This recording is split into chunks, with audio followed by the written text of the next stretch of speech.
fact, it just cut the power completely.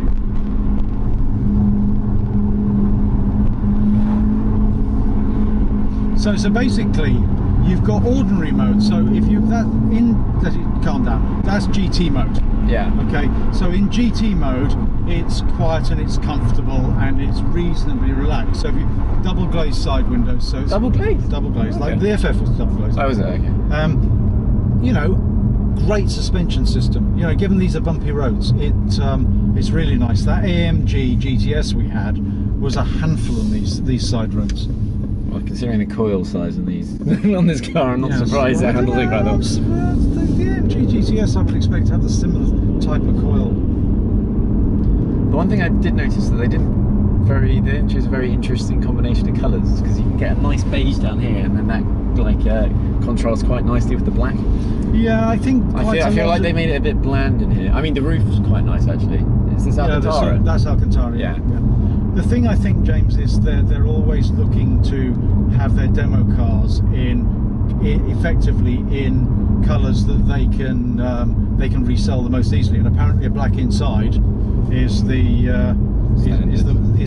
way to go. Although personally, I would have gone for the top quality leather, but they spent the money on the Bang & Olufsen stereo system, I suppose. Yeah.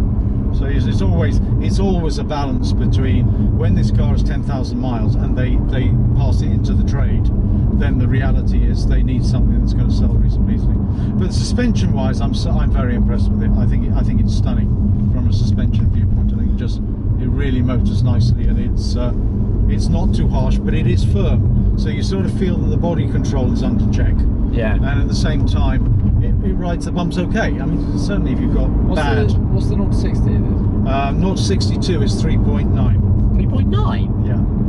That's not that fast. Considering how much horsepower it has. But it's a GT, and it weighs almost 1,800 kilos before fluids and people.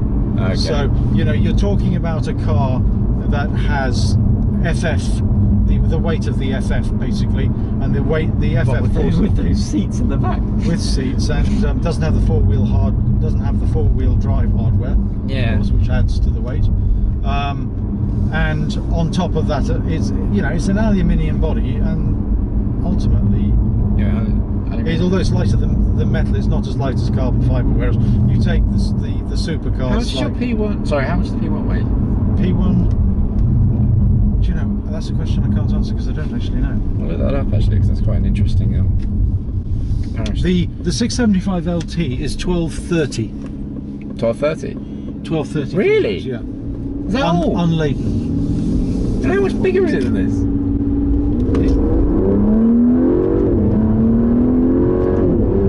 Now that's in normal. That's in normal. So now by pressing the sport button on the right side, yeah. Oh, that's quite puts it into sport. Yeah. And then Sport Plus, and immediately you're starting to feel. You can hear the engine so much more. It's a handful when you're putting the power down. You can tell the difference though when you put it in Sport Plus compared to when it's in its normal drive, just as a passenger. So that's without touching it. It's not going around the corners that's the problem. The corners are fine, really? But it really is just it's literally just when you apply the power, you can feel the back end stepping out. Although actually, is that when you're coming out of the corner rather than when you're just going forward? Yeah. Correct. Because you're off the accelerator when you're going into the corner. Also, I don't know whether you noticed, but the little flurry of rain has actually put a slight downness on the road. Yeah. It sounds epic though. But it does sound fantastic. You know the weird thing is actually, you're going it feels faster than you're actually going. I think it's because you're low down, as well as there's not actually much sight room in the front screen here. This is where I took the Panamera. Oh, okay. So I was actually able to sort of use the performance of the Panamera. How does this performance work? I'd expect this to have a bit more of a grunt to it. This is more powerful. But now when it comes into cornering, because they're roughly the same weight, aren't they? Panamera probably is a little bit heavier. Yeah, a little bit heavier. Yeah. It's probably. So when you're putting it into the corner, which one? I'd say the Panamera is easier to drive quickly around corners. I know, it's astonishing that, isn't it? No, it has a longer wheelbase, doesn't it? It does. and on top of that,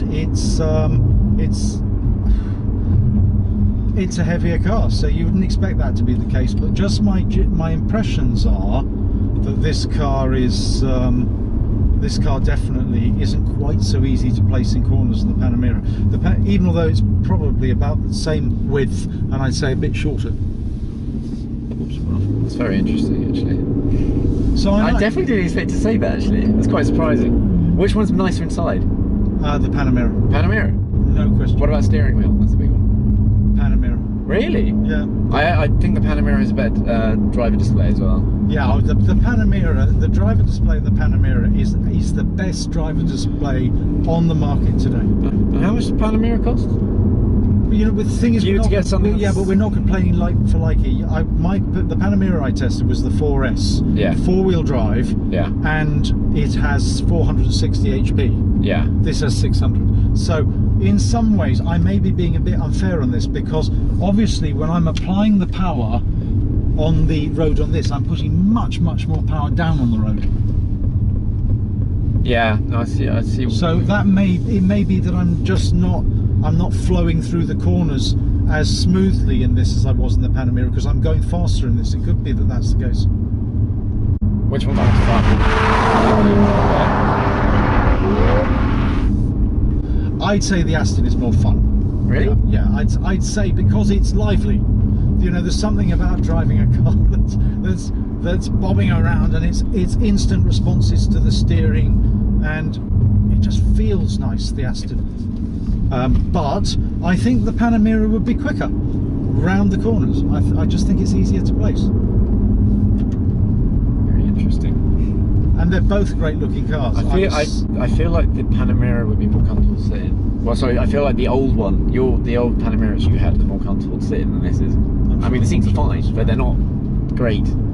And you had you had like the racing style seats. But that had the sports seats. Yeah, yes. those were more comfortable than these. Do you think? Yes.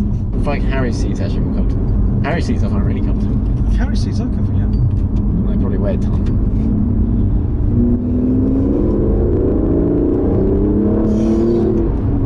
Well, there's a bit of poke there, isn't there?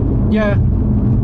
And remember, I'm feeding that, because of the way that the power works on this car, I'm feeding that power in. You know, actually, I don't think its V12 does sound as good as the F12. Do you not? No. Sorry, the FF. Sorry. The FF. Oh, I don't know. They're different actually as well. They're different, I think from the outside, actually, the Aston has the advantage, but on the inside, yeah. I think the FF was much better. The thing about the FF is it was a slightly more cultured noise. So it's more racing car. This is more NASCAR, you know, the American series. It's a very big display. I quite like that. Yeah, but I don't like it actually. I just feel like I think they'd be better in car manufacturers generally to provide an iPad connection that you literally slot your iPad in there, and then you've got your own sat navs on your iPad. You can choose whatever you want. Then you can take it off and stuff as well. Yeah, you can take it off, so you take it into the hotel with you wherever you go.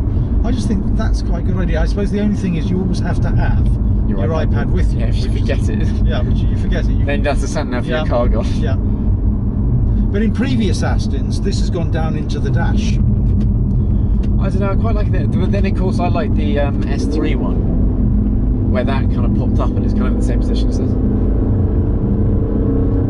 Here are you in? Second. I'm coming onto a straight. Second, 4,000 revs.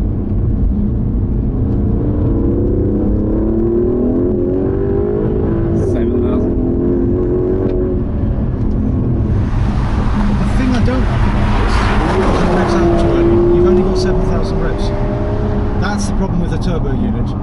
The Ferrari, the naturally aspirated FF engine, yeah, it revs out at 8 and a bit, and that extra 1,000 revs makes such a difference. Just in terms of the top end noise. Well, the more revs you get, the faster the 0 to 60, so unless you have to change gear, depending on how you tune it. If you tune it correctly. Yeah, true. Yep, we are managing to get 15.6 miles per gallon at the moment. Wow.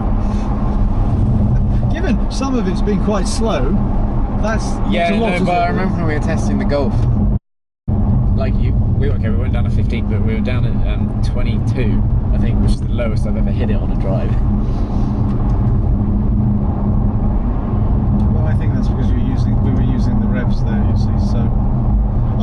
also keep it in manual the whole time, because it's easy to, there you press the drive button, now we're in auto, Yeah. but as soon as I hit the pedals, in the FF it used to stay in auto mode, it let you change pedals, but then it went back to auto. In this car, you have to press the auto button again. Or it seems that way, unless I've missed something obvious. Whereas on the FF, you had a button on here which was auto or manual. So you're in one or the other. It allowed you to use the paddles, but it only shifted over to manual for maybe 20 seconds. Oh, that's what went back to auto. Yeah, that's what the Golf does as well. That's what the Golf does, yeah, precisely. Well, this stays in it, but then that's a bit annoying if you Well, just. see, it is, because now I've gone into it, I've got to change manually because it won't let me do anything else. Yeah, that's quite annoying actually. I don't know why they just don't have a button on the steering wheel. It'd be so much easier. In terms of Being able to go from manual to automatic. do you know something, James? Like, do you really need to? To be honest, I think it'd be better to have a manual or automatic button than firming up the suspension.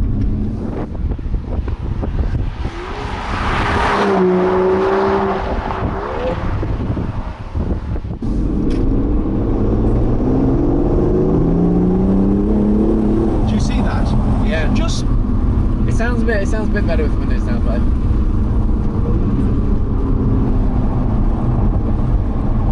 it's skipping around. I mean, that's the thing. Yeah, no, I feel like I'm being jumped left and right quite a lot. And I think that's what Harry said. It's not a particularly compliant LSD.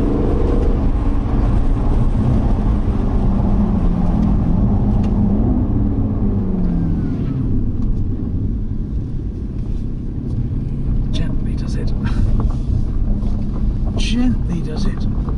There we go. Okay, well that was a nice little run.